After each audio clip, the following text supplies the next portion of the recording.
Hello everyone and what's up? My name is Jack and welcome to this video where I am going to tell you what my top 5 favorite RPGs of all time are. It's something that a lot of you have been asking of me for a while, and I'm finally bringing it to you. I put a lot of work into this, so I really hope you'll like it.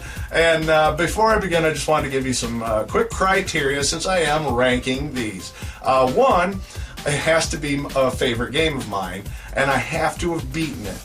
Thirdly, I also have to have plans to play it again, or I am still playing it, as the case may be, and you'll see what I mean once we get into our little countdown. So here we go, Jack's top 5 favorite RPGs of all time. Here's number 5. Number 5, Kingdom Hearts. This game was an unexpected immediate favorite for me not long after finishing it. So what can I say about this game? For starters, the blend of Disney and Square characters combined with the action RPG gameplay and extremely over-the-top, mind-blowingly difficult bosses I had expected. The one thing I didn't expect was the extra elements like the game suddenly turning into a space shooter when you travel between worlds, or the load of mini-games associated with various worlds, even a tournament series to earn trophies, as well as a storyline that both confused and intrigued me at the same time. My absolute favorite part of the game was when I got to help Winnie the Pooh. Cutest damn thing I ever played in my life, and I loved every minute of it despite its simplicity and cuteness. I mean, seriously, it's just dripping with cute. How can you not love Winnie the Pooh? Think, think, think, think. Yeah, the two cannibals are eating a clown. One cannibal turns to the other and asks, "Does this taste funny to you?" Number 4, Fallout 3. Fallout 3 took the formula from the original games and turned it into a more action RPG shooter type of game, much like the Elder Scrolls series, only set in the post-apocalyptic alternate future. This shift in the gameplay established in the previous entries provided a more immersive experience with its collectibles, home building, character building, and modification. You can become the savior of the wasteland or turn heel and piss them all off just to go in business for yourself. Take on Deathclaws and see if you're tough enough, then make a badass weapon out of its hands. Total character customization and a world full of items to mix and match and even improve, as well as your skills as you play. Pick locks, hack terminals, make friends with super mutants, go hunting for ghouls, blow the heads off your enemies with a single shot. Yeah, that's pretty satisfying.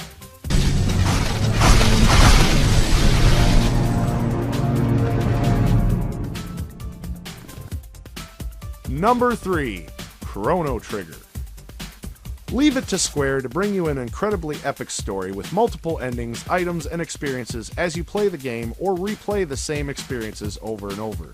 This is Chrono Trigger. The story of a boy who meets a princess, a frog, a robot, a wizard, a vampire, I don't really know what he is, but he looks cool. Chase cats, eat an old guy's lunch, go on trial for it, fight a giant space alien lava monster thingy that causes all the rips in time and space as you hurl yourself through the past and future.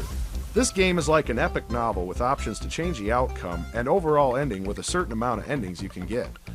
As it had originally launched on the SNES, later versions of the game included anime cutscenes, and the Nintendo DS version also included some multiplayer options where you can train creatures to do battle.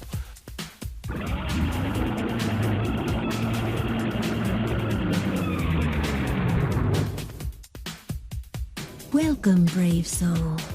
Your presence inspires hope in the hearts of gods and men alike. Number 2, Champions, Return to Arms. While this game was more of a linear experience than its predecessor, this game makes up for it with more options, items, and quests to build your character further, as well as being able to import your character from Champions and NORAD. Not to mention a choice to play good or evil, which changes the outcomes as you progress in the game. Then there are the Bloodstone and Champion side missions, which give you an extra earring slot and a shot at the Champion weapon in the Plane of Valor, which is not only a badass weapon, it's totally clonable. Too bad you will not live long enough to regret your foolish choice. The Forgotten Battleground is calling you. Number 1, Suikoden. Well, here it is, my favorite RPG of all time and one of the 2 games that had initially turned me into a PlayStation nerd. This was the first game I actually played for the original PlayStation, and it was the very first game I bought when I bought my first PlayStation. Suikoden is a game revolving around the hero as Destiny changes the course of his life when he becomes the leader of the 108 Stars of Destiny, who he recruits to fight the Emperor Barbarossa and his generals. While on its surface it's a pretty great JRPG, it also features elements like duels, battles on the battlefield, and the recruitment of 107 other characters who join you and help build your castle up. Best part about this is your base, as it becomes your one-stop shop for everything you need, as well as being a fast travel point thanks to Vicky, a forgetful sorceress with a magic mirror who appears in later games, as well as a pretty great combination of spells through runes and even equipping runes to your weapons for added attack bonuses and abilities. Every time I play this game I become sucked right into the story, but not only that, you get a different ending if you do happen to recruit all 108 Stars of Destiny and manage to keep them all alive. Here's the spoiler for this one, but a bragging right for me as I finally accomplished this after almost 20 years back in 2017, and I haven't been able to find an excuse to use this footage until now. But if you recruit all 108 stars and keep them alive, Gremio will be resurrected before the end, and you will get a different end screen when it's all over. This is known as the perfect ending. Now, some fans of this series like myself may be wondering why I didn't pick the second in this series, as it is regarded as the best in the series. While I also love that game, the first one has always been special to me. It's the one game that got me into the PlayStation to begin with, and because of that, I have every game in the series as far as I know, and with the exception to Tactics, I have beaten them all. I'm not a big fan of Tactics games, but I love the experience this game provides.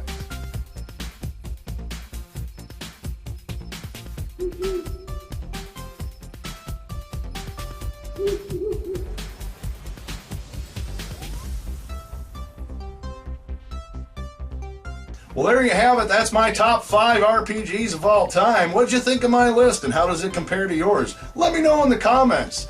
But that's all I've got for this video, so I'm going to say, hey, thank you for watching. I hope you enjoyed this video. If you did, please leave me a like, leave me a comment, subscribe. I've got more videos coming. Read my comics on Tumblr. I'll leave a link in the description. Until the next video, I'm still Jack. You all have a great day.